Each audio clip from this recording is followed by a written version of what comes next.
Welcome back to the 9th episode of the Carrot and the Fro podcast. Today we're going to be talking about the Pistons. This is Zach's realm. He's already repping the Blake Griffin jersey. The Blake Griffin jersey? I've got two Sadiq Bey jerseys in my room, too. Two Piston Sadiq Bey jerseys. So we're going to do this the same way we did the IU episode where Sam kind of interviews me and asks me questions about the Pistons. So it should be a quick and easy 20 minutes. This will probably be the last episode of the Carrot and the Fro podcast literally ever, because we have been recording for 6 hours today, and I don't think I ever want to talk about sports on YouTube ever again. No cap. So, I'm so tired. Okay. So, since the Pistons have last been in the playoffs, what do you think has led to them? What do you think has led to this drought? So last time we made the playoffs was 2019.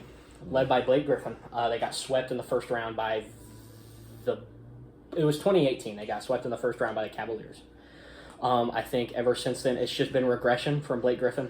He didn't want to be there anymore, so he forced his way out. And then after getting rid of Blake Griffin and trading Derrick Rose to the Knicks, after that, it was just over. We saw some really good progression from players like Sadiq Bey and Isaiah Stewart. That year specifically, they trade for Hamidou Diallo, who's, he's probably reached his potential, but he's young. He's 25. You draft Killian Hayes at 7, who has been extremely underwhelming as a prospect, but has shown really good flashes of playmaking ability. It's just been they've just been young, I think, has been the main problem. Plus nobody wants to go to Detroit. Nobody wants to go play for Detroit. The really small market team, it's not, they don't have the beaches that California has, and they don't have the warm weather that Miami has or Orlando has. So, nobody's going out of their way to sign a contract with Detroit, unless your name is Mason Plumlee, then you'll accept a 3-year, $40 million contract that fucking Troy Weaver gave him. Mm-hmm. Which was a really bad contract. It was so bad. Right. Mason Plumlee. So, what do you think the necessary steps are to get Detroit back into the playoffs? Just through the draft. I think this year, only winning 17 games just to get the 5th pick is a really good way to show teams that tanking is not a good way to get good players, because the Pistons were trying to get Victor Wembanyama and are now going to end up with a player like Jarace Walker or Amen Thompson. So really just through the draft, you've already got the players. You've got James Wiseman, you've got Jalen Duren, you've got an all-star caliber player in Cade Cunningham, you've got another all-star caliber player in Jaden Ivey. You have the young pieces you need. Jalen Duren was a rookie this year. Jalen Duren is a year and a half older than us and averaged close to a double-double in the NBA, averaged 9 points and 9 assists in the NBA. So, you have these young players who can be good. You just have to develop them. And that's something that Detroit has never been good at since Ben Wallace left and since Rasheed Wallace left. And, since those players haven't played here, that's just something the Pistons haven't been successful with. We drafted Andre Drummond and he was good. Other than that, though, the Pistons technically drafted Chris Middleton. They also technically drafted Spencer Dinwiddie. So there are good players who have come from Detroit, but none of them are good because of Detroit. So, it's just drafting and developing the players correctly, really, because we're not going to get any free agents. Maybe we make some type of trade. I doubt it, though. I doubt, Detroit will be making any trade anytime soon. It's going to be a really rough couple of years for Pistons fans. Right. So you're an avid Sadiq Bey fan, as should everybody on the face of this planet. Yeah, because he's the best player to ever step foot on a basketball court, literally ever. Why do you think that the Detroit front office disagreed with you on that? I think it was fit. I think he was in reality, Sadiq Bey is just a role player. You took this player who was never going to be what you needed him to be in Detroit and tried to make him that, and it worked. His first year, he averaged 14 points. He averaged 4 assists. He averaged 2 assists and 4 rebounds. And he did all that off inefficient scoring. And your hope was that in his sophomore year in the league, he would improve upon that.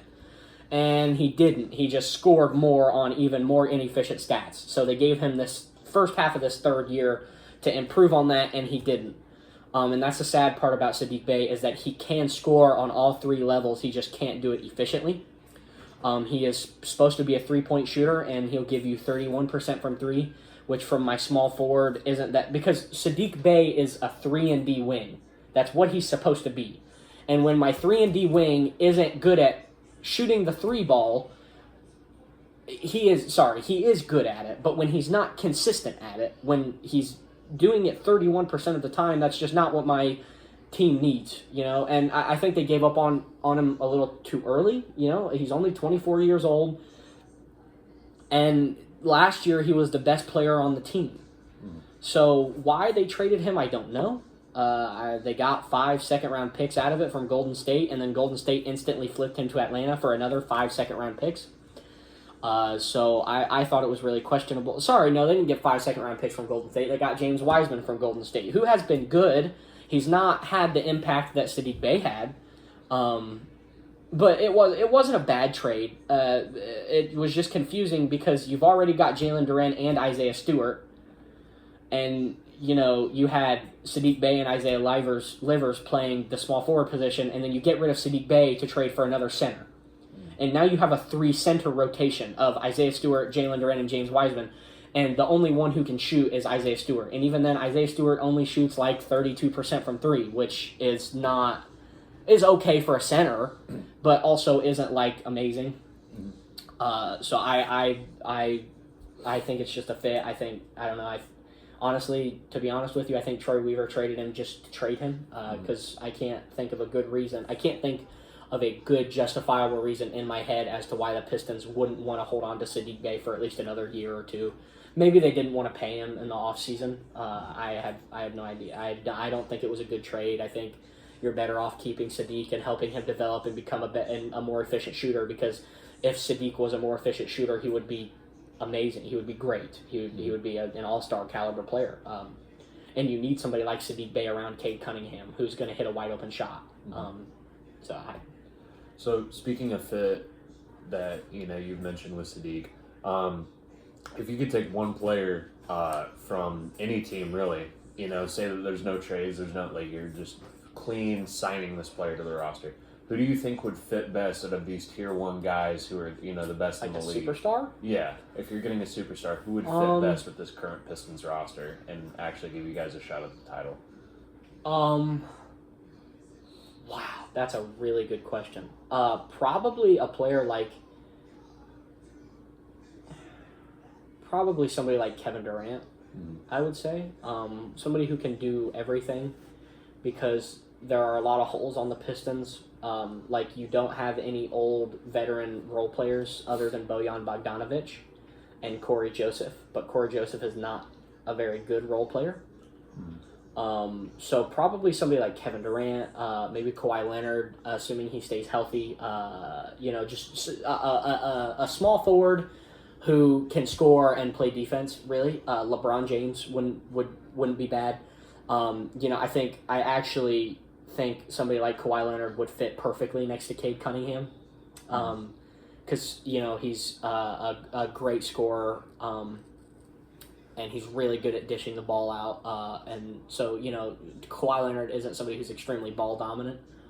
Or Steph Curry, who can move really well. I'm just naming so many superstars. Kevin Durant, I think it would be Kevin Durant. You can put the ball in his hands. He'll play really well. He can play off ball. He did it with Steph Curry and with Klay Thompson in Golden State. He did it with Devin Booker and Chris Paul this year. He did it with Kyrie Irving in Brooklyn. I think probably Kevin Durant. You can keep the ball in Cade Cunningham's hands to help develop him, and Jaden Ivey, while also the ball is you can still give an efficient 27 points per game from Kevin Durant.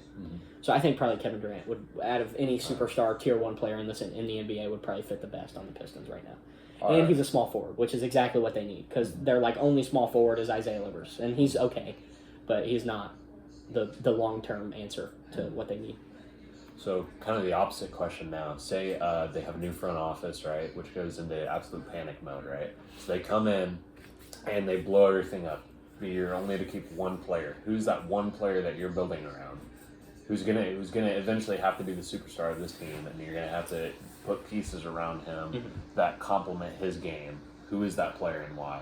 So, logically, I would say Cade Cunningham.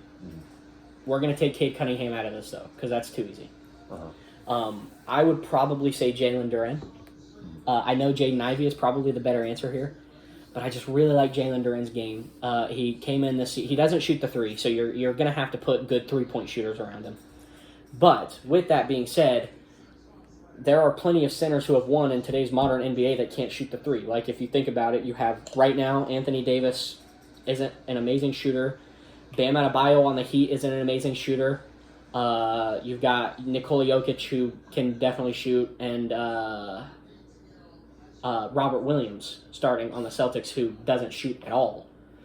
That's actually one thing I really like. Robert Williams and Jalen Duren are super similar in play style. The only difference is that Robert Williams is a much better defender. But Jalen Duren will come in and he'll give you 10. His rookie season, he averaged 65% from the field, 10 points, and 10 rebounds. In his rookie, he's 19. He's the youngest player in the NBA. That is so. He's special. That kid is so special. So probably Jalen Duren, I feel like, or Jaden Ivey wouldn't be too bad too, but I really like Jalen Duren's game. He's such a special talent. He's so naturally gifted. I think if you could get a player like Steph Curry to put around him, a good point guard like Steph Curry, and then other shooters too, I think you could win a championship with a player like Jalen Duren starting at center. So. If this is, in the near future, could you give us a time frame on when you think Detroit could possibly win their division? So, I think right now the Pistons get Amen Thompson at 5. So, assuming they do that, I think probably like 2025 or 2026. I think you trade Bojan Bogdanovic. And you tank again for a year or two. Hopefully, you get somebody who saves your organization. I think this third year of Cade Cunningham's career, he's going to break out. I don't think he'll be All-NBA. I do think he'll be an All-Star, and if not an All-Star, he'll be one of those snubs. He will be snubbed. I think Jaden Ivey is going to take a leap. I think the Pistons could be a 9 seed this year. I think their ceiling is the 9 seed.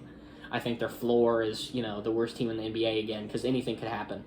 But I'm really confident, there's so many coaches that the Pistons could hire right now after firing Dwayne Casey that, it's the sky is the limit for this team. But I would like to say 2026, probably, not 2025, probably 2026. Give them a good 3 years to rebuild, let Cade Cunningham, Jaden Ivey, Jalen Duren develop. Trade Bojan Bogdanovic and get Corey Joseph the hell off the roster, please. Get Hamidou Diallo off the roster, please. Just trade those players that really don't need a spot on the roster. So probably 2026, I think, would be when they finally start contending again.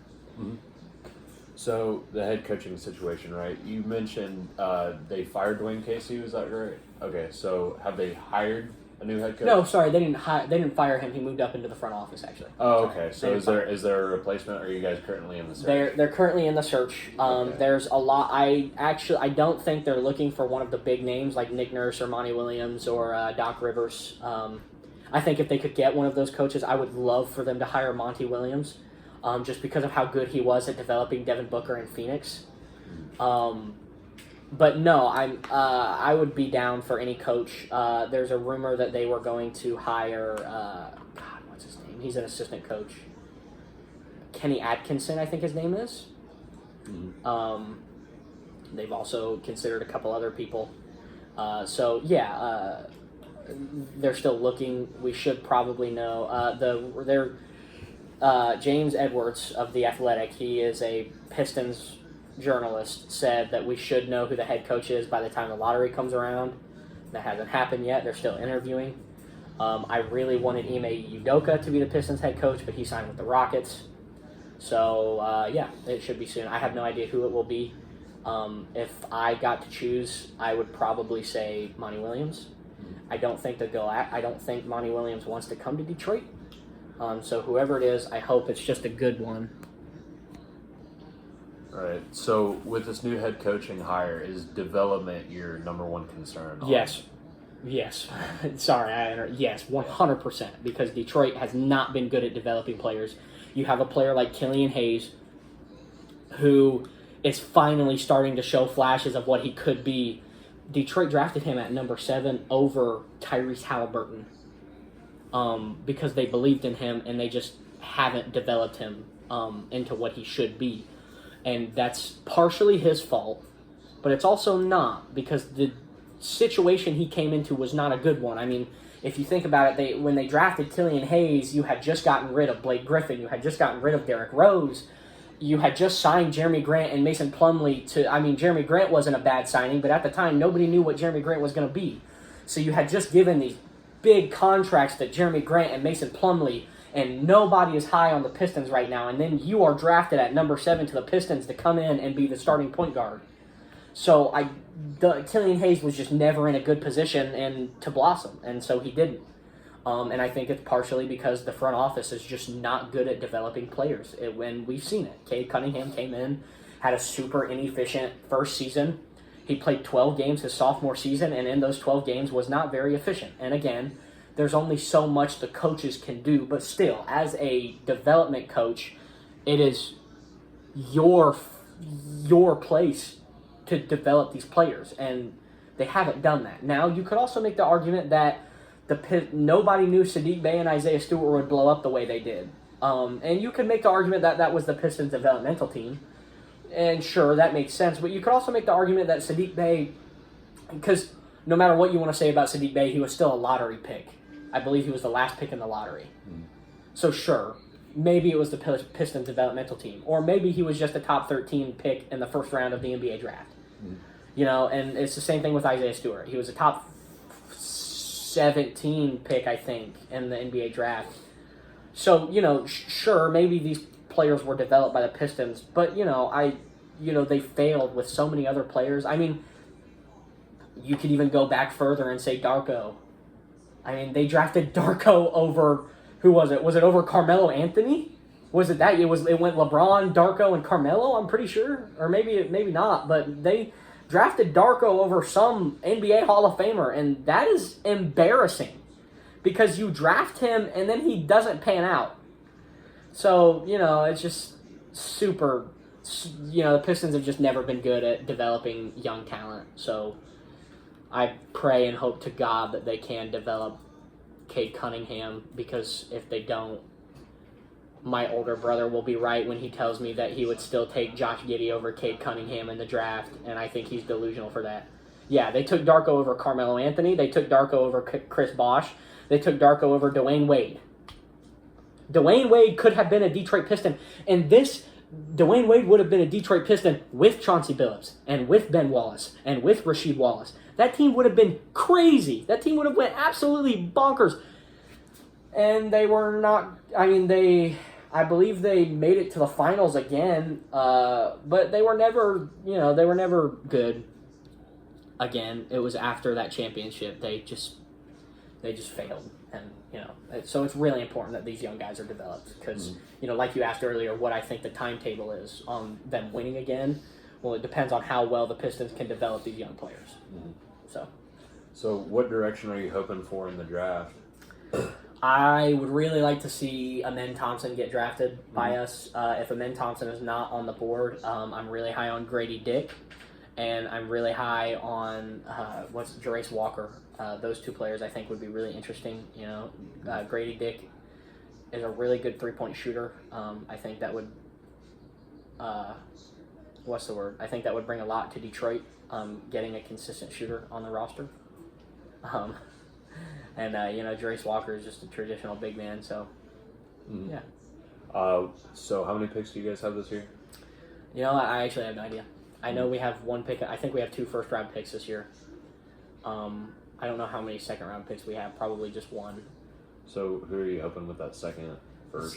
Oh God, I have no idea. I don't watch college basketball. I know very little about the top. I know a lot about the Scoot and Vic, And then after the top 10, it's just, I have no idea. Mm-hmm. So that's all the time we have for this episode. I hope you guys have a great day. My name is Zach. This is Sam. And goodbye.